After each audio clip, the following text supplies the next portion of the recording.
अमजद शाह साहब, आप भी इस पर अपनी राय दीजिएगा, चूंकि ये इतना बड़ा आज ये वाक़या हुआ है, 50 से ज़ायद अफराद अपनी जानों से चले गए। एक मुफ्ती साहब ने एक तजवीज़ पेश की, इस पर मसूद साहब ने भी गुफ्तगू की, आपकी इस पर क्या राय है?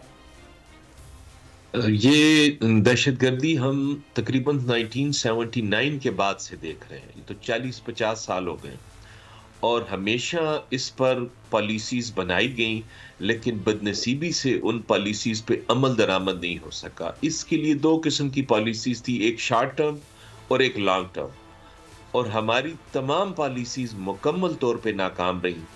क्या वजह है कि अफगानिस्तान के दाएं बाएं जितने भी ममालिक हैं, बाकी वहां पर दहशतगर्दी नहीं है। ईरान में नहीं है, उज़्बेकिस्तान में नहीं है, ताजिकिस्तान में नहीं है, चाइना में नहीं है, सिर्फ एक पाकिस्तान में है। तो इसका मतलब है कि पाकिस्तान की पॉलिसीज जो बनाई है हुकूमत ने, या इधर जो हमारे इदारे हैं जिनका जिम्मेदारी है लोगों को हिफाजत या उनका तहफ़्फ़ुज़, वो नाकाम रह रहे हैं। और वो सिर्फ अपनी पॉलिसीज की वजह से जो है ये हमें इतना बड़ा नुकसान हो रहा है और मुसलसल हो रहा है, और आज तक हम समझ नहीं सके कि हमने इसको कैसे रोकना है।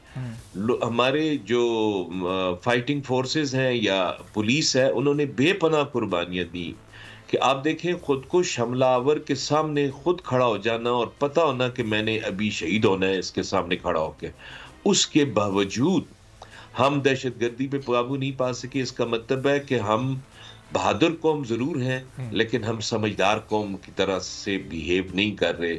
हमारी जो पॉलिसीज हैं, जो हमारी हुकूमत की या हमारे इदारों की, वो ऐसी नहीं है कि दहशतगर्दी को वो मुकम्मल तौर पे ख़त्म कर सके। हम आमने सामने उनका मुकाबला कर रहे हैं, हम उन वजूहात को ख़त्म नहीं कर रहे जिसकी वजह से ये दहशतगर्दी जो है हो रही है। लेकिन वाक़यात बहुत अफसोसनाक हैं, जिस तरह लोगों की जानें ज़ाया हुई।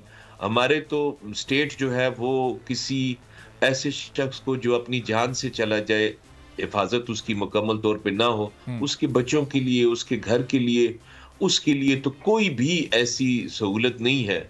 उन यतीमों को कैसे संभाला जाएगा, उन बेवाओं के साथ क्या होगा, बस उन्हें अल्लाह के आसरे पे छोड़ दिया जाता है। तो ये उनके लिए तो बस हुकूमत एक छोटा सा कोई ऐलान कर देती है, वो चंद लाख रुपए ज़ाहिर है, उससे वो किसी इंसान का नेमूल बदल तो नहीं हो सकते। सब्सक्राइब करें और बेल दबाएं ताकि कोई खबर रह न जाए।